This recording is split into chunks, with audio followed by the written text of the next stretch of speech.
ዜና መጽሔት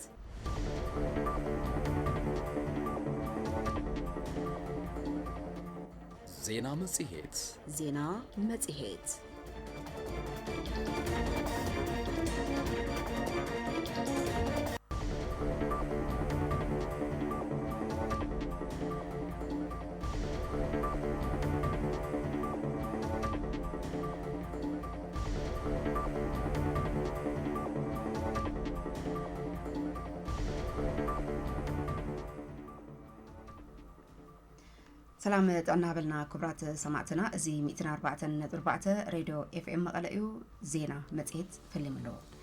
زينا مጽሔትና حصرتن زرزراتن زيناتات ውሽጢ ዓድን ወፃን زيناتات ስፖርትን ቢዝነስን አካቲትሉ ምስ زيناتات مጽሔት ሓቢርናኩም እንጸንሕ ኪዳነ ጸጋይ ሜሪ ደሞዝ በመዳይ ቴክኒክ ድማ ጋሻው ተፈራ በሓደለና ፈለማ ቀንዲ አርእስተ زيناتات ከነቀደም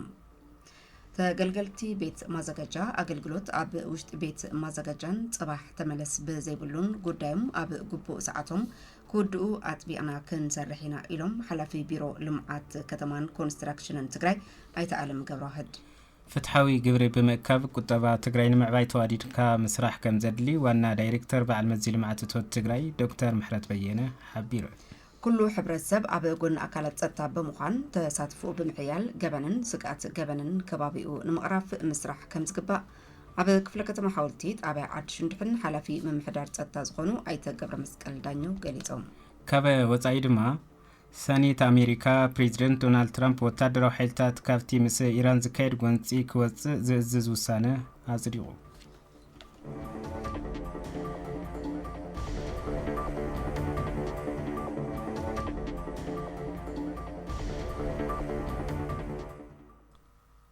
حصرتي زيناتات كنقدم تገልገልቲ ቤት ማዘጋጃ አገልግሎት አበ ውሽጥ ቤት ማዘጋጃን ጽባህ ተመለስ በዘይብሉን ጉዳዩም አበ ግቡእ ሰዓተም ኮዱ አጥቢቅና ክንሰርሕና ኢሎም ሓላፊ ቢሮ ልምዓት ከተማን ኮንስትራክሽንን ትግራይ አይተዓለም ገብረዋህድ ቢሮ ልምዓት ከተማን ኮንስትራክሽንን ገዕዚና በመቅላስ ስሉት ሕጋውን ፍትሐውን አገልግሎት ዝብና ነረጋግጽ በዝብል መሪሕ ጭርሖ መድረኽ ዘተ አሳሊጡ نتي مدرخ زمرحو حلفي بيرو المعت كتمان كونستراكشن تግራይ አይታለም ገብረዋህድ ትግራይ ካብተን ቅልጡፍ ዕቤት ከተማን ንዘለወን ከተማታት ዝሓዘ ዓድታት ምብራቕ አፍሪካ ሓንቲ ከም ዝኾነትን እዚ ንምቕጻል ድማ ራእይ ዘለዎ መራሒ ምፍጣር አገዳሲ ይምስበሉ ከተማታት ትግራይ በፕላንን ዝተዋደደ መጽናዕትን ይምርሓ ከም ዘይለዋ ሓቢሮም ንስተፈላለዩ መሰረተ ልምዓትን መዘናግዕታትን ተባሂሎም ዝተቐመጡ ቦታታት ብግቡን ዘይሕጋዊ አሰራርሓን ይሽየጡን ይህነጹን ከም ዘለው ድማ ተዛሪቦም ጉዳይ መሬት ፍልፍል ቅልውላው ፖለቲካ ቁጠባውን ሰናይ መምሕዳርን ከም ዝኾነን ጽፉፍን ጥቡቕን መሪሕነት ረኺቡ ተሓታትነቱን ዘስዕብዩ ዝበሉ አይታለም ብፍላይ ንሓምለዋይ ልምዓት ተባሂሎም ዝተኸለሉ ቦታታት ዳርጋ በኩለን ከተማታት ትግራይ ንውልቀ ሰባት ብዘይሕጋዊ መንገዲ ከም ዝተሸንሸኑ ገሊጾም ከተማታት ትግራይ በደረቅን ፈሳስን ጎሓፋት ተበላሽን ከም መጠራቀሚ ኮይነን ዝረአዩ ኩነታት ከም ዘሎ ዝሓበሩ እቶም ሓላፊ አብ ቤት ማዘጋጃ ዘሎ አገልግሎት ግልጋሎት ኢልካ ንምዝራብ አጽያፍን እቲ ግልጋሎት ብገበረለይ ከገብረልካ ዝጋዕዘን ከም ዝኾነ ገሊጾም በቢ ከተሙን አብያተ ዕዮን ዘለው ጸገማት ሕመቕን ሕቶ ዘሎም አንፈት መፍትሕታትን በተሳተፍቲ መድረኽ ዝተላዕለሎም አይተዓለም ኩሎም ጸገማት ምስ ህዝቢ ኮይንካ ከም ዝፍትሑ ተዛሪቡ نزح ما أنكفتن معتصاو بيت مخري كتماتات تجراي أب مصداق حدش بلانن كتتل تفتصامنتون عبرتعو كسرحلو دمات أو يعم مسرة المعتات تسرحو مززاو مطرح زي كونس كابا قعزينا زنزهن صريتو زحلون مخانو زرقاقز ودابا كمزلو زقالتو عيتا عالم إز ودابا نابا سروحو آتيكو كوزازر كسرحيلو تገልገልቲ ቤት ማዘጋጃት ጽባህ ተመለስ በዘይብሉ አብስቶስተን ደቃያ ጉዳዩ ኮደሉ አጥቢዕና ክንሰርሕና ዝበሉ አይተዓለም ሙሉ ዓቅምታትና ከይነእክብ ሓኒኡ ሒዝና ዘሎ ገዕዚና አውጊድና ንህዝብና ስሉጥ ፍትሐውን ሕጋውን ግልጋሎት ከነረጋግጽና ኢሎም እዚ ሕዚ ዝበሃል ዘሎ ክትግበር ድሉ ዝጠራጠር አካል ክህሉ አይግባን ዝበሉ አይተዓለም ህዝብ ውን በዓልዋና ኮይኑ ዘሎ ጸገማት አበ ምጥቋምን አበ መቅላስን ክሕግዝን ከም መሪሕነት ድማ ቆሪጹና በተግባር ከም ዝወርድ በመግላጽ ነዚ ዝወጽ ዘሎ አንፈትን መምርሕን ተግባራውነቱ ዝከታተል ጉጅለ ክትትል ተጣይሹ ናብ ስራሕ ከም ዝኣቱ ወናብሪهم ኢሉሎ ቴሌቪዥን ትግራይ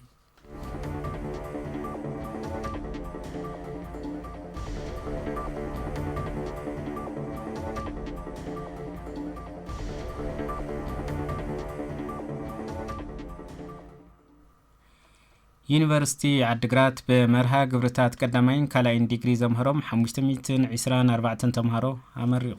ዩኒቨርሲቲ ዓድግራት ብዝተፈላለዩ ዘፈራት ከምህሮም ዝጸንሐ 181 ደቂ ኣንስትዮ ዝርከብኦም 524 ተምሃሮ ንመበል 13 ግዜ ኣመሪቑ። ንተመረቕቲ ተምሃሮ ናይ እንኳዕ ሕጎሰኩም መልእኽቲ ዘሕለፉ ፕሬዚደንት ዩኒቨርሲቲ ዓድግራት ዶክተር ገብረ ሚካኤል ወልደ ገብርኤል ተመረቕቲ ተምሃሮ ኣብ መምጻእ ዘላቕ ሰላም ኣበርክቶም ከዕርፉ ጸዊዖም። ሓላፊ ቢሮ ትምህርቲ ትግራይን ኣባል ቦርድ እቲ ዩኒቨርሲቲን ዶክተር ኪሮስ ኩዑሽ ብወገኖም ትምህርቲ ዓንዲ ሕቆ ስልጣነ ሓንቲ ዓዲ ምዃኑ ብምግላጽ እዚ ዘበን ጽባሕ ከርከበሉ እየ ዘይበሃል እዩ ተመሪቕካ ይኣኽለኒ ምባል ከይኮነስ ኩሉ ግዜ ምምሃር የድሊ ክብሉ ሚዒዶም። ተመረቕቲ ተምሃሮ ሰማዕታት ዝኸፈልዎ ዋጋ ክዝክሩን ሕድሮም ንምፍጻም ክጽዕሩን እውን ዶክተር ኪሮስ ተላብዩ። ዩኒቨርሲቲ ዓድግራት ንነዊሕ እዋን ዘይተሓለለ ኣስተዋጽኦ ዝገበረ ምዃኑ ዝገለጹ እቶም ሓላፊ ቢሮ ዝዓነወት ትግራይ ኣብ ምህናጽ ክነጥፉ ሓላፍነት ዝስምዖም ቡቕዓት ሶምያ ከፍርን ዓለም ዝበጽሖ ቴክኖሎጂ ንምውናንን ክንሰርሕ ጸዊዖም። ምክትል ፕሬዚደንት ሕብረት ተምሃሮት ዩኒቨርሲቲ ፋኑኤል ህንፃ በወገኑ ማሕበረሰብ ዩኒቨርሲቲ ዓድግራት ነበርቲ እታ ከተማን ከባቢያን ኣብ ኣጸጋሚ ኩነታት ንዝገበርሎም ምሕብሓብን ክንክንን መሳቕሪቡ። ንሕና ተመረቕቲ ተምሃሮ ናይ ኩናት ኣስካሕካሕነትን ናይ ሰላም ረብሓን ተረዲእና ህዝብና ብሰላም ንኽነብር ዝከኣለና ጻዕሪ ክንገብር ኢና ክብል እውን ቃል ኣትዩ። እቶም ዝተመረቑ ተምሃሮ 462 ብቀዳማይ ዲግሪ 62 ድማ ብኻልኣይ ዲግሪ ዝተምሃሩ ምዃኖም ንምፍላጥ ተኻኢሉ ክብል ቴሌቪዥን ትግራይ ጸብጺቡ።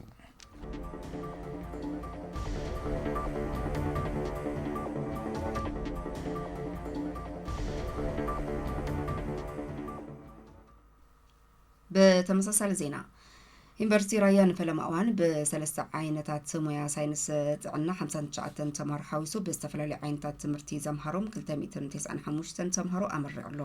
ሎሚ ንሓምሻይ እዋን ካብ ዝተመረቑ 295 ተምሃሮ እተን 76 ደቂ ኣንስትዮ ምዃነን ድማ ኣብቲ እዋን ተገሊጹ ኣሎ። ኣብ ዝሓለፉ ዓመታት ተምሃሮኡ ብሞያን ስነ ምግባርን በቂዖም ክወፁ ብምግባር እናመረቐ ዝጸንሐ ዩኒቨርሲቲ ራያ ሎሙን ለም ዘበነውን ንራብዓይ እዋን 76 ደቂ ኣንስትዮ ዝርከብኦም 295 ተምሃሮ ኣመሪቑ ኣሎ። ኣብቲ ስነ ስርዓት ምረቓ ተረኺቦም ዘረባ ዘስምዑ ምክትል ፕሬዚዳንትን ሓላፊ ጉዳያት ኣካዳሚን ምርምርን ዩኒቨርሲቲ ራያ ዶክተር ነጋ ዓፈራ ሎሚ ንሓምሻይ እዋን ይምረቑ ካብ ዘለዉ 295 ተምሃሮ እቶም 293 ሃገራዊ መልቀቂ ፈተና ዝለዓለ ውፅኢት ብምምጻእ ዝሓለፉ ምዃኖም ብምሕባር ነዚ ዝለዓለ ውፅኢት ከመዝግብ ኣስተዋጽኦ ንዝነበሮም ተምሃሮ መምሃራንን ኣመራርሓን ዝለዓለ ምስግና ኣቕሪቦም ተመረቕቲ ተምሃሮ ድማ ቀጻሊ ጉዕዞ ህይወቶም ዕውት ክኸውን ዝለዓለ ጻዕሪ ክገብሩ ኣተሓሳሲቡ። ፕሬዚዳንት ዩኒቨርሲቲ ራያ ፕሮፌሰር ታደሰ ደጀን በወገኖም ኣብ ሃገራዊ መልቀቂ ፈተና ዝለዓለ ጸብለልታ ኣመዝጊቦም ዝተመረቑ ተምሃሮ ኣብ ቀጻሊ ውፅኢቶም ሕብረተሰቦም ብቕንዕናን ተወፋይነትን ብምግልጋል ኣምባሳደር ዩኒቨርሲቲ ራያ ኮይኖም ከገልግሉ ኣተሓሳሲቦም። ኣቦ ወንበር ኣመራርሓ ቦርድ ዩኒቨርሲቲ ራያ ዶክተር ካሳሁን ጎፌ ብግዶም በማሕበራዊ መራኸቢ ኣብ ዘመሓላለፍዎ መልእኽቲ ተመረቕቲ ተምሃሮ ሎሚ ዘመዝገብዎ ልዑል ውፅኢት ናብ ተግባር ብምሽራፍ ዓዶም ካሃንጹን ህዝቦም ከገልግሉን ጸዊዖም። ተመረቕቲ ተምሃሮ ብወገኖም በቲ ዝተመረቑ ሞያ ብቕንዕናን ተወፋይነትን ሕብረተሰቦም ንምግልጋል ድልዋት ምዃኖም ኣረጋጊጾም። ኣብቲ ስነ ስርዓት ምረቓ ዝለዓለ ውፅኢት ንዘመዝገቡ ተምሃሮን ኣመራርሓን ሽልማት ተበርኪትሎም ክብል ድምፂ ወያነ ትግራይ ጸብጺቡ።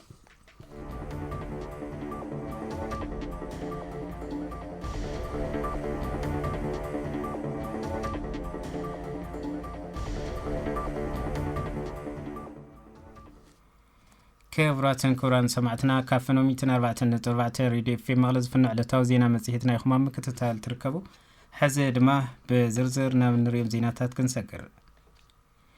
بيت صحفات لمعاتو توت كفلا كتما قدامي ويانا مأكاب قوري زمنا خلتشحن 10 شعنتنا عام تمرت كاب حمل حدا خلتشحن 10 شمونتنا عام تمرت زجمر كرمتاو مدى مأكاب قوري عوت المقبارن كما كفلا كتما زقبا كرما مدلاو يوغانو كامزلو حلافيت بيت صحفات لمعاتو توت كفلا كتما ويزورو معراف عباي قليزان بفلاي دما إلن ويزورو معراف عبز اوان كاب فيدرال منغسي ناب تقراي زلاق زنبرا بجتن كالوتن مسرتاوي قلقالوت عب استقال كلنا اللخينا نكبو زلنا قبر يوزبالا خوينن يوخن مبار نقاداي محبرسب ازي ردو بمقبار قبري بأوانو كقفلن الجامو كوات عن تقويعنا اللوا قبرو هاد دانيل توسخلو ግብሪ ምእካብ ዘመነ 2019 ዓመተ ምህረት ካብ ሓምለ 1 2018 ዓመተ ምህረት ዝጅምር ክረምታዊ መደብ ምእካብ ግብሪ ዕወት ንምግባር ከም ቤት ጽሕፈት ልምዓትታት ክፍለ ከተማ ቀዳማይ ወያነ ክዕሞም ዝግባእ ቅድመ ምድላው ኣብ ምውጋን ይርከቡ ክብላ ሓላፊት ቤት ጽሕፈት ልምዓትታት ክፍለ ከተማ ቀዳማይ ወያነ ወይዘሮ ምዕራፍ ባይ ሓቢረን መንግስታዊ እቶት ክእከብ ዝግብኦ ከም ክፍለ ከተማ እውን ዓብዪ ትኹረት ሂብና ካብ ሰናይ ሓጋይ ትጽንዓት እናተኻየደ ይሓግዩ ካብ 2018 ካብ ጥሪ ከባቢ ጀሚርና ትጽንዓት ብርግጽ ለንዘበን ጽቡቕ እዩ ሓደ ግዜ ሓደ ዙርይ ተጸኒዑ ከምኡ ዝብል ኣንፈት እውን ስለ ዝነበረ ናይ ደረጃ ሕን ናይ ደረጃ ለ በዛ ሓድሽ ኣዋጅ ደረጃ ሕዝ ዝበሃል የለን ናይ ገዛ ኸራይን ብሙሉእነት ክነጽንዕ ኽኢልና ኢና ማለት እዩ እቲ ናይ ምውሳን ስራሕቲ እውን ሕድሕድ ነጋዳይ ክኸፍሎ ዝግባእ እውን ናይ ምውሳን ስራሕቲ ዳርጋ ሕዚ ናብ ምጥንቓቕ በፂሕና ኣለና ማለት እዩ ድሕሪ እዚ እቲ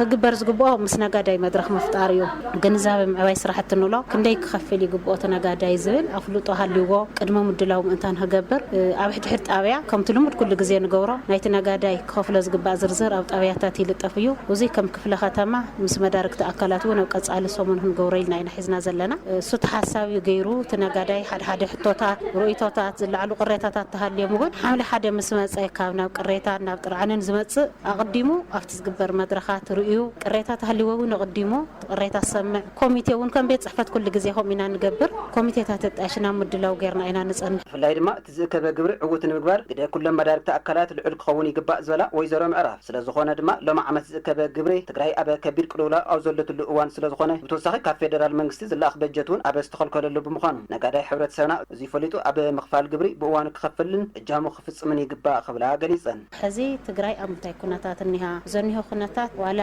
እቲ ናይ ተኽሲ ድምፂ ጠጠው ኢሉ ዘኒሆ ድሕሪ ውዕሉ ፕሪቶርያ እምበር ትግራይ ንሓዚ ዘላትሉ ኩነታት ኣብ ብጣዕሚ ናይ ኢኮኖሚ ፀገም ማሕበረሰብና ኩሉ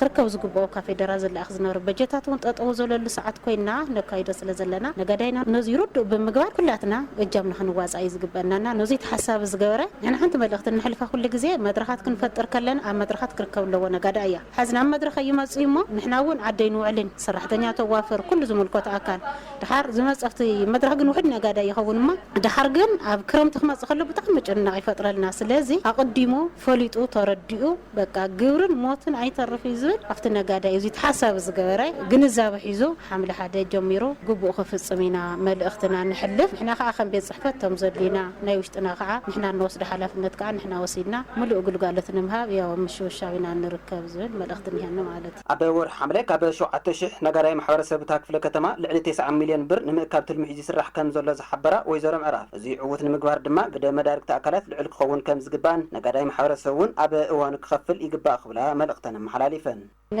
ነጋዳይ ሒዝናዮ ዘለና ደረጃ ኢልና ሒዝናዮ ዘለና 4450 ነጽኒዕና ኣለና ማለት እዩ ካብ ሓምለ 1 እስካብ ሓምለ 30 ክኸፍል ትጽኢት ዝግበሮ ገዛ ኽራይ 2410 ተሽከርከርቲ 1034 እዚኦም ድምር ካብ ሓምለ 1 እስካብ ሓምለ 30 ከፍሉ ኣለዎም ተባሂሉ ትጽኢት ዝግበሩ ኢና እዚኦም ድምር ካብ ልዕሊ 7000 ነጋዳይ ዝኸውን ዘሎ እዚ ንምግልጋል ካብ ሓምለ 1 እስካብ ሓምለ 30 በተለይ ድማ ምስ መዳርክቲ ኮይና ሰፊሕ ናይ መዳርክቲ ምልዓል እውን ጌርና እዚኦም ንምስራሕና ሒዝና ዘኒህና ማለት እዩ ከም ገስ ከም ክፍለ ከተማ ዝሓዝናዮ ጋና ምስ ብዙሓት መዳርክቲ ኣካላት ምንባብ ዝግበረሉ እዩ ከም በዓል መዚ ይኹን ከም ከተማ ይኹን ስልና ግን ካብቲ ናይ ሕሉፍ ዝነበረና መገሰ ተላዒልና ግን ናብ 9 ሚልዮን ዝኸውን ከባቢ ሒዝና ንሄና ክረምታዊ መደብ ክንእኮይልና ዝሓዝናዮ ኣብ መወዳእታ ኣብ ቤት ጽሕፈት ልምዓትታት ክፍለ ከተማ ቀዳማይ ወያነ ክኢላ ትምህርትን ስልጠናን ዓማዊል ወይዘሮ ደስታ ሕልፈ ብወገነን ከመ ክፍለ ከተማ ክውገን ዝግብኦ ቅድመ ምድላው እናተሰርሐ መጽኡ ዝበላ ኮይነን ብፍላይ ድማ ነጋዳይ ጽንዓተ ተገይርሉ ዝግባእ ክፍሊት ክቕመጠሉን ካብ ነጋዳይ ሕብረተሰብ ንዝለዓሉ ቅሬታታት እውን ቁልጡፍ መፍትሒ ንምቕማጥ ዘኽእለ ስራሕቲ እናተወገኑ ከም ዘለዎ ገሊፀን ከምቲ ኩሉ ግዜ ዓመት ልካየድ እቲ ናይ ቤት ጽሕፈት ሰራሕተኛ ጽንዓት ወጽኡ ኣብቲ ነጋዳይ ብምዛር ጽንዓት ተቐሚጡ እዩ ኣብ ዓመት ክልተ ግዜ ተኻይዱ እዩ ስለዚ ጽንዓት ሱም ተልተጸንዓት ጽንዓት ኣብቲ ቲኮስት ከኣት ተገይሩ ተብቲ ቲኮስት ለኣተ ጽንዓት ድማ ኣፋይሉ ተኣሲሩ ላብ ነጋዶ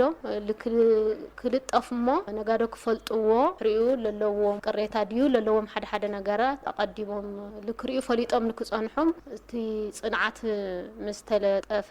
እቲ ነጋዳይ እውን መድረኽ ተዳሊሉ ኣብቲ መድረኽ ሆነ ምርድዳ ኣቀዲምካ ቀድምቲ ናይ ግብሪ ሰዓት ምብጽሑ ኣቀዲምካ ምርድዳ ልክግበር ኣብ ዝግጅት ይልርከብ ማለት እዩ ኩሉ ሕብረተሰብ ኣብ ጎን ኣካላት ጸጥታ ብምዃን ተሳትፉኡ ብምሕያል ገበንን ስጋት ገበንን ከባቢኡ ንምቕራፍ ምስራሕ ከም ዝግባእ ኣብ ክፍለ ከተማ ሓወልቲ ጣብያ ዓዲ ሽንድሕን ሓላፊ ምምሕዳር ጸጥታ ዝኾኑ ኣይተ ገብረ መስቀል ዳኘው ገሊጾም بتوسخ دما أبتا طابع استوادد محور ጸጥታ بمفتارن ودا فورم محبرسب بمطنخرن زحشا خنتات ጸጥታ كم زلو ገሊጾም አለው ተስፋይ ዝጋቡ كله حبر السب عبس راح تتصطت بمعسال وحس كباب مفتارن جبنن سقعت جبنن مقناس كسراح يقباز بلو حلافي تصطتها محدار طابع عد شمدهن ايته قبر مسكل دانيوم كم طابع ملا محبر السب زساتفو كتتلن قصصرن زمالو راح تتصطتها بمسلات بوسن ملكعوم محاش كم استخعله حبيرم وكم طابع مسرت تلخا تتصطا قد حزي ورو خفء زول خنتات نيريو هانغيرو قيانيرو ممتلانيرو ناي غزا فغورانيرو ابز حز غزي تلخا حبرتسب بتلاقي كافناي منجسنا بوتو كافناي بس جينوس كحزي عويل من محياش تريلو استوسنا اللي ما تفاني حلف حلف كراي خليو كافت قدم حزنا لكن عويلو تستريلو حبرسون حدنا حموشته تطرنفو في تلفيت حلوى زبهلنينا حلوى وصارتو نيونا كساعه حدا جميرو كساعه 10 تلاتة حاليوم زركو له الذي ابز حزب خناتات تاريخي ناي تخناتات استمحش خناتات جلو منياتهم محبرسب اتينا محور بوليس لونا مليشان نيونا وصارتو نيونا بزيم تحابيرنا بسبوها بتوسخ دما بكبابينا زقاطو مصقمات تصطتا ملي خان مقراف حبر السمنا نهاتينت منفت سمع وبنقحات كتساتفن ابغون اكلات تصطتا بمخان ودابو كطناخر كم زغبا املاخيتهم حزو تصطتا جميرنا امر يوداناين زلصت حزبي كل اكل ناتي يسرح يغبني مكتني التحرتسب اتي ولو بقصالت خصل حزب زي حس خاصتاو بس زي خيل محور سفورم لو تصطتا بمحدارنيو المعت كلينيو كلنا تحاورنا زبطا زيتاتنا كنا محشين خلينا كاف زلوس ولا تزي درا نفس تحت درجه كن وردن خيلنا سلازي كل حرتسب اغورنا نز ነገር زي ቆጻር አጎና ተሰልፎ ከሐግዘና አብ ሞዳታ ደማር ኢተን ዛባና ነበርቲ ታጣቢያ ከመዝበሎም አብዝ ሕዝ እጓነ ዘለሉ ኩነታት ጸጥታ ከባቢና አንተረብ ሰላው ዳፈሮም ማህበረሰብ ውስን መምሐያሽ ከም ዘሎ በመحبار ሕዝውን እንተኾነ ጸገማት ጸጥታ መልእኻን መቅራፍን ገበንን ስጋት ገበንን መፍታህ ካብ ላዕሊክ ሳብ ታሕቲ ተዋደደ ስራሕቲ ከም ዝጠልብ ሓቢረን ዋላ ሙሉእ ተጠፊኡ እዩ ተዘይወልካዮ ግን ድማ ዝሓሸ ርድኢቶሎ እቲ ሕብረተሰቡን ዝሓሸ ሓጋዝ ዝኾነ ፖሊስ ይኹን ተጸጥታ ምልሻሎ ልሻ ኦፊሰርሎ ፖሊስሎ ማሕበረሰብ ፈረመሎ ብዙ የጣና ኺርካ ኣብ ሓለዋ ኣብ ዝሕዝ ዘለ ሰዓት ዋላ ሕብረተሰቡን ኣብ ናይ ለይቲ ሓለዋ እዚ ብገንዘብ ዝተቆፀሩ ቁፃራት ወነሎ ዋላቶም ቁፃራት ንሳቶም ይህሉ እኹል ኣይኮነ ግን ድማ እቲ መንእሰይ እቲ ከባቢ ዘሎ ህዝቡን ኣብ ሓለዋ ዝተሰማርዎ እዩ ዝሓሾ እዩ ስታማ እንታይ መስለካ ህዝቡ ከተወዲብካዮ ስራሓ እዩ ምን ግዜ ህዝቢ አወዳዱ ባኻ አስተኻኺልካ በስርዓት ተመሪሕካዮስ ህዝብ ትግራይ ይቅረኻሊ እኮ ተመረሓ ህዝብ ትግራይ ማኻ ፊት እዩ ነይሩ ተረዲካ አወዳዱ ባኻ ግን ላላ መን እዩ ትክክለኛ መራርሓ መን እዩ ትክክለኛ ዘይኮነ መራርሓ እናፈለኻ ብደብ ኣብ ላዕሊ ተቐሚጥካ ጥራሕ ኮይኮነን ስራሕ ንታሕት ክትወርድ መን እዩ ዝመርሖ ዘሎ ህዝበይ ከመይሉ ካንድሕር ፈሊጥካ ህዝብ ትግራይ ተመረሓ ዜና መጽሔትና እናቀጸለ እዩ ሰሙያ ሚዲያ ኣብ ሰርሑ ወስራሕቲ ሰብአውነትን ረብሓን ህዝብን ከቀድሙ ከም ዝግባእ ተገሊጹ እዚ ዝተገለጸ ሰሙያ ሚዲያ ንሰርሕዎም ስራሕቲ ቀዳምነት ንሰብአውነት ክቡን ብሓፈሻ ሙያኦም ንማሕበረሰባዊ ረብሓ ከብዕልዎን ከም ዝግባእ ትካል ገባር ሰናይ ፎርዋይ ቢኤን ሰሙያ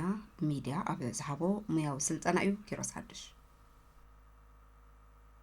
ኣብ ትግራይ ዘሎ ኩለ መዳው ቀለውላው ንሰፋሕቲ ግህዘት ሰብኣ መሰላት ምኽንያት እናኾነን እናተጋደደን ይመጽእ ከም ዘሎ ትካል ገባር ሰናይ ፎርዋይ ቢኤን ምስ ካልኦት ትካላት ገባር ሰናይ ብምትሕባር ኣብ ዝተዳለወ መድረኽ ዝተገለጸ ኮይኑ ብፍላይ ሰብ ሞያ ሚድያ ኣብ ኩለ መዳይ ምንቅስቃሶም ንሰብኣውነት ከቀድሙን ብፍላይ ድማ ኣብ ልዕሊ ተመዛበልቲ ወገናት ዝበጽሕ ዘሎ ግህዘት ሰብኣ መሰል ሰብ ሞያ ሚድያ ትግራይ ጸገሞም ኣብ ምቅላሕ ብዝግባእ ንክሰርሕሉ ዝዓለመ መድረኽ ከም ዝኾነ መተሓባበሪ ፕሮጀክት ትካል መጽናዕቲ ሰብኣ ሰላት ትግራይ አይተ ሰለሞን ጴጥሮስ ገሊጾም ሚዲያስ ብዙሕ አይፈልጦን ሁማኒታሪያኒዝም ከይኮነ ብስሩውን ሚዲያ ባዕሉሲ ሁማኒታሪያን ጆርናሊዝም ከም ዓቢ ንትግራይ ዝጠልብ አሰራርሓ ገይሩስ ክጥቀመሉ ድሕሪ ሕዝቡና ሓቢርና ብሓደ ንኸደሉ መድረኽ ንምምችቻው ይመጽው እዩ ጥባሓ ፍላይ ላብዛና ኢለሟንቲ ናይ ግደ ሚዲያ አካላት ምናልባት ምስ ማሕበረሰብ ዘራኽቡ ስራሕትኩም እሱ እዩ እሞ ከመይ ዓሚቕኩም ትኸድሉ ንኸታሊ ኢቨን ኢፍ ትግራይ ዘሎ ክራይሲስ ብጣዕሚ ገጅፍ እዩ ናይ ድሕሪ ኩናት ዝነበረ ሕዝቡን ዘይተፈትሐ ነገራት ሕዝቡን ሓደጋ ኣብ ዝንፅላለሉ ኩነታት እዩ ዘሎ ብዙሕ ነገራት ኣብ ስጋታት እዩ ዘሎ እሞ ኩናትካትኩም ሮል ከዓ ኣብ ማሕበረሰብ ተኮር ኣብ ትግራይ ዘሎ ሰብኣዊ ቀለውላው ካብ ዓቕሚ ትካላት ገበር ሰናይ ንላዕሊ እዩ ዝበሉ አይተ ሰለሞን ጴጥሮስ ነዚ ቀለውላው ንምፍታሕ ሓበራዊ ርብርብ ይጠልብ ዝበሉ ኮይኖም ብፍላይ ሰብ ሞያ ሚድያ ኣብቂዕካ ንሰብኣውነት ተጣበቕቲ ንክኾኑ ምስራሕ ከም ዘድሊ ድማ ሓቢሮም ኣብ ትግራይ ዘሎ ሂማኒቴሪያን ክራይሲስ ካብዘን ኤንጂኦታት ብላዕሊ እዩ ኢቨን ካብዚ ናይ ክልል መንግስቲ ብላዕሊ እዩ ሶ ብኖውሌጅ እንድሕር ዘይንመርሖ ከይዱ በቃ ከምዚ ቅድሚ ሕዚ ዝነበረ ቢዝነስ ዝሽወል ይመፃ ቅርሺ ተልይዎን ይሰርሓ ይኸዳ እሱ ይኮንና ንደብ እቲ ሂማን ካፒታል ንፍጠሮ ዘንቲ ሂማን ካፒታል ምፍጣር ተኽኢልና እቲ ሂማኒቴሪያን ክራይሲስ እቲ ናይ ሰብ ዓቕሚ ኦልሬዲ ቢድና ስለ ዘሎ ያው ነቲ ሚድያ እውን ብኡ ደረጃ ክሳዕ ዘዘጋጀናዮ ብቑዕ ክሳዕ ዝገበርናዮ ባዕሉ ሓጋዝ ኮይኑ ክቕፅል ይኽእል እዩ ሶ እታ ሂማን ካፒታል ምፍጣር እያ ዘይሩ ሰው ድሕሪ ሕዚ ሜሞራንደም ኦፍ አንደርስታንዲንግ ሃሊና ባዕልኩም እውን ከም ሚድያ ብስሩዓት ስልጠና ማእኸልና መፅኹም ብኮታት መልክዑ ክትስልጥኑ እንደሊ እውን ትገብርዋታ ስራሕ ስናት ናይት ሴንተር ናይ ግሊ ናይ ተቋማዊ ኦውነርሽፕ ጥራሕ ኣይኮነን ዘድሊ ተሳተፍቲ እቲ መድረኽ ዝኾኑ ሰብ ሞያ ሚድያ ብወገኖም እቲ ዝተዋሃቦ ሞያዊ ስልጠና ነቲ ኣብ ትግራይ ተፈጢሩ ዘሎ ሰብ ኣብ ቅልውላው ኣብ መፍትሕ ሓጋዛይ ከም ዝኾን ገሊፆም እሱ ግንዛቤ ሒዝካ ከም ሚድያ ሪፖርት ንምግባር ወይ ድማ ሁማኒታሪያን ሪፖርቲንግ ከመይ ከምነተግብሮ ዝጠቅም ኢለ ስለ ዝወስድ በዚ ከሊ ብጣዕሚ ወሳንን ኣብ ጊዜኡን ይልወስድ ኣብ ገለገሊኡ ግን ምናልባት ሕዚቲ ዓንቶ ይበሃል ነይሮም ቶም ቤዚክ ሓደ ሁማኒቲ እዩ ዝቕድም ሴቪንግ ላይፍ ካብቲ ሁማን ሳፈሪንግ መቕናስ እንድ ሕዚ ኣብ ናህና ኮንቴክስት ተወሲድና እዮ እዚኦም ቤዚካሊ ብኢንተርናሽናል ወርድስ ምናልባት ክኾኑ ይኽእሉ እዮም ዓንቶ ሰሎሞን ናይ ዩክሬን ይቐርብ ነይሩ ኣባና ግን ነቲ ከምዚኦም ንዝሰርሕና ሁማኒታሪያን ስራሕቲ ወይ ሁማኒታሪያን ኣክሽን ወርከርስ እውን ሳፈር ዝገብረሉ ሚንስ ኣሎ ኣብዞም ከምዚኦም ዓይነት ስልጠናታት ዝተሳተፈ ሰብ ብተግባር ዘተግበረሉ ሚንስ ክፍጠር ክኽእል ኣለዎ ሚድያ ከም ሚድያ ድማ ዓብዪ ሮል ኣለና ማለት እዩ እዚ ፕሮሞተር ምግባር ሰንተር እዚ ሊንኬጅ ምፍጣር ምስ ሚድያ እውን ሁማን ሜድ ዝኾነ ክራይሲስ ኣሎ ልፍጠሩ ዘሎ ናቹራል ዲዛስተራት እውን ኣለዉ ሰው ነዚኦም ከመይ ጌርና ግንዛቤ ፈጢርና አዝ ሚድያ ድማ ተና ሂማኒታሪያን ፕሪንሲፕልስ ከመይ ጌርና ክነተግብር ዝብል መሰረታዊ ቁም ነገር ዘተሓዘ ስለዝኾነ ብጣዕሚ ተጠናኺሩ ክቕፅል ክኽእል ኣለዎ ብቐፃሊ እውን ዝብል ሓሳብ ኣለኒ ታንኪ ክብራት ሰማዕትና ሕዚ ድማ ብዝርዝርና ብንቕርቦ ዜና ውፃእ ሰጊርና ሰኔት ኣሜሪካ ፕሬዚዳንት ዶናልድ ትራምፕ ወታደራዊ ሓይልታት ካብቲ ምስ ኢራን ዘካየድ ጎንፂ ክወፅእ ዝእዘዝ ውሳነ ኣጽድዑ ኣብ ቬንዙዌላ ርእሰ ከተማ ካራካስ ሓዊሱ ብዙሓት ዞባታት ዘናወፀ ኣዝዩ ሓደገኛን ዘስካሕክሕን ድርብ ምንቅጥቃጥ መሬት ከም ዘጋጠመ ሲኤንኤን ፀብፂቡ ናይ ዝብሉን ካልኦትን ዜናታት ወፃኢ ድማ መሳርሕትና ቢንያም ሃይላይ ብክምስዕ ቀርቡ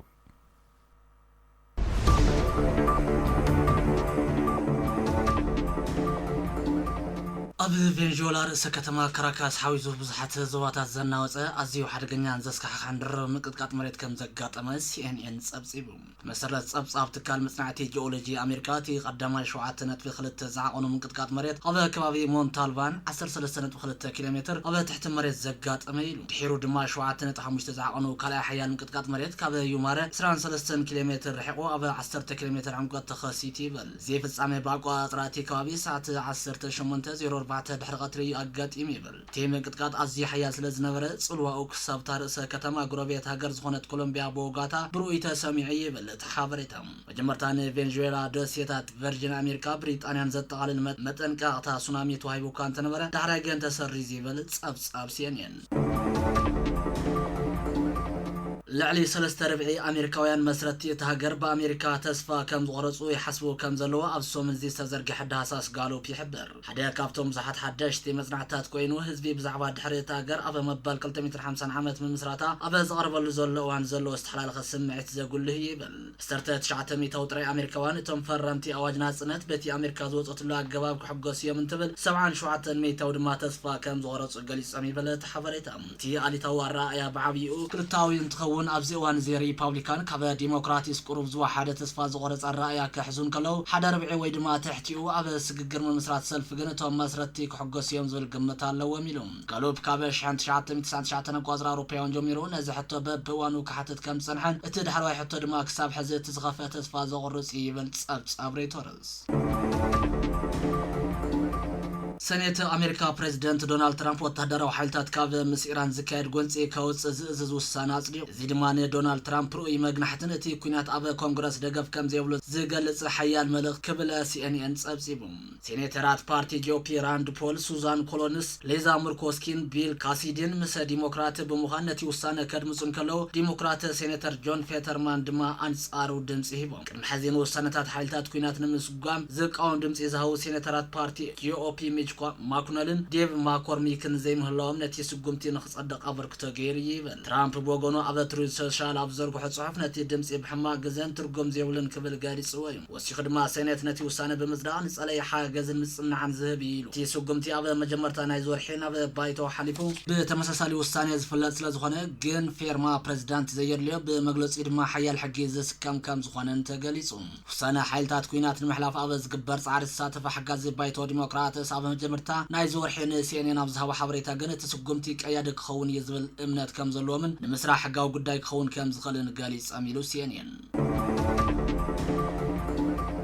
ሚኒስትር ጉዳያት ወጻኢ ማርኮ ሩቢዮ ዋሽንግተን ምስ ኢራን ብምዝራብ ናይ መወዳእታ ፍታሕ ኩናት ማእኸላይ ምብራቅ ክትዓወት ኣብ እትጽዕረሉ ዘላ እዋን መሻርክቲ ወሽመጥ ኣሜሪካ ረብሓታቶም ክትሕሉ ምዃና ቃላት እዮም ሩቢዮ ነተን ኣብ እዋን ጎንፂ ብሚሳይላትን ስዋልዎ ነፈርትን ቴህራን ዕላማ ዝተገብረ ሃገራት ወሽመጥ ዓረብ ንምርግጋጽ ዘበባዊ ዑደት ኣብ ዝገበረለን ኮይኑ ወሳኒ ጽዕነት ነዳድን ጋዝን ብሰንኪ እገዳ ኢራን ኣብ መጻብ ሆርሙዝ ባድማዒ መንገዲ ክቋረጽ ዝገበረን እዩ ቴህራን ካብቲ ኩናት ተባዕ ኮይና ወፂያ እያ ነቲ ኣገዳሲ መስመር ማይ ምቁጻር ከም ዘይትገድፎ ቃል ብምእታው ነቲ ውግደው ንምባል ምስ ዋሽንግተን ዝገበረቶ ናይ መጀመርታ ስምምዕ ኣዋጅ ስዕረት ኣሜሪካ ብምባል ድማ ክሲም ወኪላ እያ ሩቢዮ ግን ዋሽንግተን ጸጥታ መሻርክቲ ዘዳኽም ነገር ከም ዘይትገብር ኣብሪሁ እዩ ቴህራን ግን ብሮ ነቲ ስምምዕ ከም ዓወት ጌራ ኣቕሪባትላ ላዕለዋይ ተደራዳሪ መሐመድ ባጋር ጋሊባፍ ኣብ ዝሃቦ መግለጺ እቲ ብሓገዝ ሽምግልና ፓኪስታን ዝበጽሐ ስምምዕ ውፅኢት ተቃውሞን ስልጣንን ናይ ተባዕ ህዝቢ ኢራን ምዃኑ ገሊጹ ሩቢዮ ብተወሳኺ ኣሜሪካ ኣብ ቅድሚ ኩናት ዝነበረ ኩነታት ናጻ ምጓዓዝ ባሕሪ ኣብ ትርኡ ይክፈል ዓለማዊ ጽዕነት ነዳድን ጋዝን ስከም መጻብ ሆርሙዝ ንምዕቃብ ቃል ከም ዝሃተወት ገሊጹ روسيا ኣብ ታሪኻ ዝዓበየ መጥቃዕቲ ሰብኣልዎ ነፈርቲ ዩክሬን ከም ዘፍሸለት ኣፍሊጣ ሚኒስትሪ ምክልኻል ሩስያ ህርታት ምክልኻል ኣየር እታ ሃገር ናብ ዝተፈላለዩ ግዛታት ሩስያ ዝተወንጨፉ 323 ሰብኣልዎ ነፈርቲ ዩክሬን ኣብ ሓደ ለይቲ ከም ዘውደቓ ኣፍሊጡ በዚ መጥቃዕቲ እዚ እቲ ጎንፂ ካብ ዝጅመር እንዳሓር ዩክሬን ኣብ ሰማይ ሩስያ ዝተኻየደ ዝዓበየን ዝሰፍሐን ናይ ነዊሕ ርሕቀት መጥቃዕቲ ሰብኣልዎ ነፈርቲ እዩ ብመሰረቱ ወታደራዊ ሰበስልጣን ሩስያ ሰብኣልዎ ነፈርቲ ዩክሬን ንውሽጣዊ ክፋል እታ ሃገር ሓዊሱ ንልዕሊ 20 ዞባታት ዕላማ ብምግባር ብፍላይ ኣብ ቤልጎርድ ቮሮነዝ ኩርስክ ብሪያንስክን ርዕሰ ከተማ ሞስኮን ከቢድ ወጥሪ ክላየር ኣስዒበን ይብል ክልኻል ኣየር ሩስያ ንመብዛሕትአን ሰብኣልዎ ነፈርቲ ካዕክታ ክኽእላን ከልዋ ኣብ ዞባ ቤልጎርድ ምክልኻል ዘፍረሰት ሰብኣልዎ ነፋሪት ዩክሬን ግን ኣብ ቪዲሊቪስኪ ርኡይ ጉድኣት ኣውሪዳ እያ ሰበስልጣን እቲ ዞባ ከም ዝበልዎ እቲ መጥቃዕቲ ሓደ ሲቪል ብቕፅበት ከም ዝተቐተለ ካልእ ድማ ከቢድ ንሂወቱ ኣብ ሓደጋ ዘእቱ መጉዳእቲ ከም ዘጋጥሞ ኣረጋጊጹ ሰበስልጣን ሩስያ ነዚ ናይ ሓደ ለይቲ መጥቃዕቲ ሰብኣልዎ ነፈርቲ ዩክሬን ኣብ ልዕሊ ሩስያ ዘካየደቱ ታሪኻዊ መጥቃዕቲ ከብለን ከለዉ ሩስያ ንበዝሒ ሰብኣልዎ ነፈርቲ ኣውዲቐን ትብሎን ልክዕ ስፍሓት ናይቲ ዝወረደ ዕንወትን ግን ክሳብ ሕዚ ይቕጽል ከም ዘለዎ ማዕኸን ዜና ሩስያ ጸብጺቡ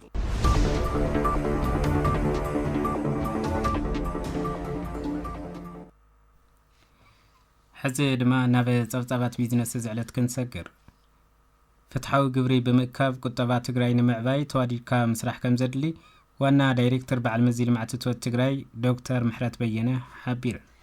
ዋጋ ነዳዲ ዓለምና ኩናት ኢራን ካብ ዘቋርጽ እዋን ጀሚሩ ከም ዝነከየ ተሓቢሩ ናይ ዝብሉን ካልኦትን ዜናታት ቢዝነስ ድማ መሳርሕትና ብርሃን ወልዳይ ከም ዝስዕብ ከቕርቦ እዩ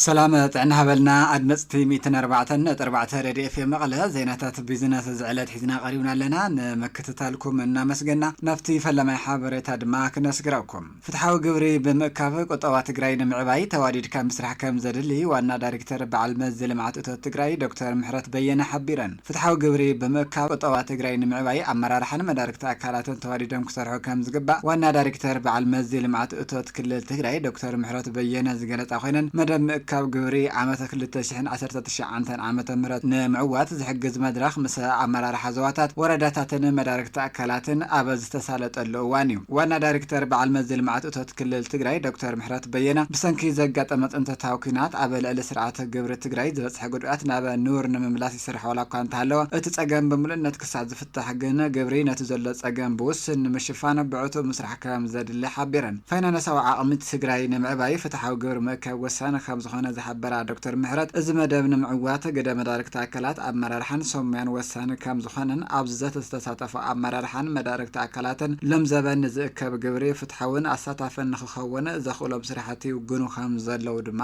ኣረድአን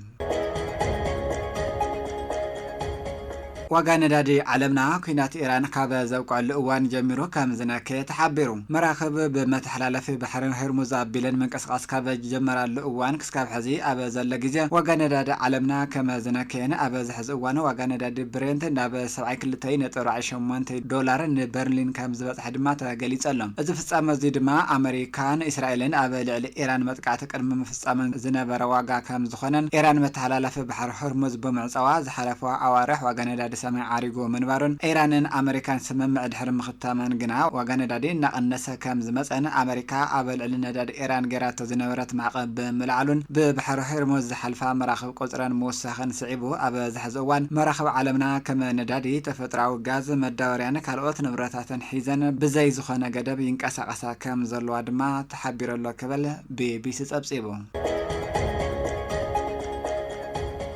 كرات سمعتنا حزد ما ناب شرف وصايك نسجركم يسع دولار بحدميتن 56 برن 61 سنتيم تعدقو بحدميتن 59 برن 75 سنتيم كشوطو يللهم باوند سترلينج بخلتميتن كلتن برن 15 سنتيم تعدقو بخلتميتن 6 برن 20 سنتيم كشوطو يللهم يورو بحدميتن 77 برن 41 سنتيم تعدقو بحدميتن 80 برن 96 سنتيم كشوطو يللهم سويس فرانك بحدميتن 88 برن 93 سنتيم تعدقو بحدميتن 92 برن 71 سنتيم كشوطو يللهم كويت دينار ب 499 برن 30 سنتيم تعدقو ب 599 برن 28 سنتيم كشوطو يللهم درهم يونايتد عرب امارات ب 42 برن 64 سنتيم تعدقو ب 43 برن 49 سنتيم كشوطو يللهم ريال سعودية ب 41 برن 71 سنتيم تعدقو ب 42 برن 55 سنتيم كشوطو يللهم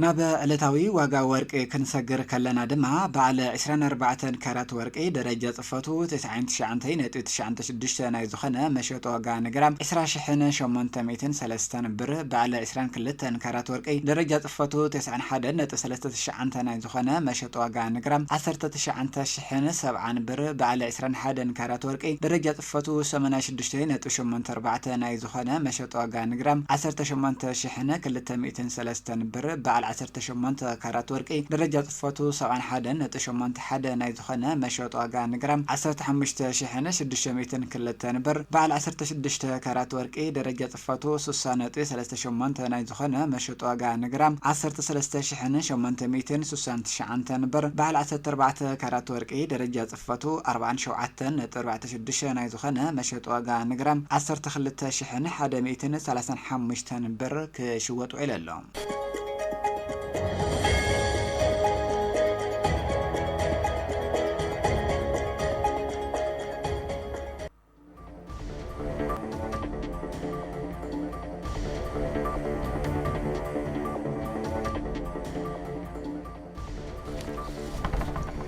كرات سمعتنا زينا متسيتنا زم كساب زينا بخمنا بسمعتنا كبصحو زصنحي مسلون يروم زينا متسيت قدمي متقلالنا كن قندي ارساتهم دقيمنا كانت خخر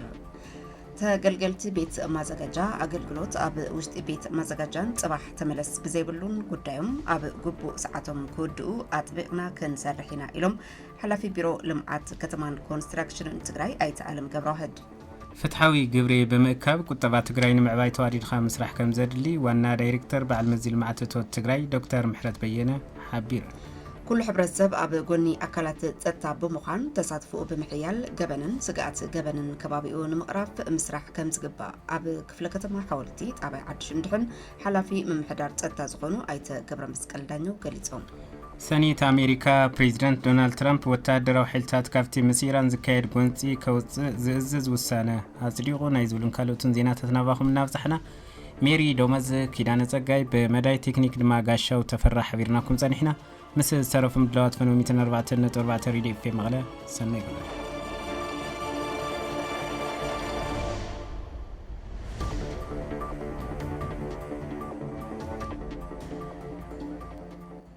زينا مزيهات زينا مزيهات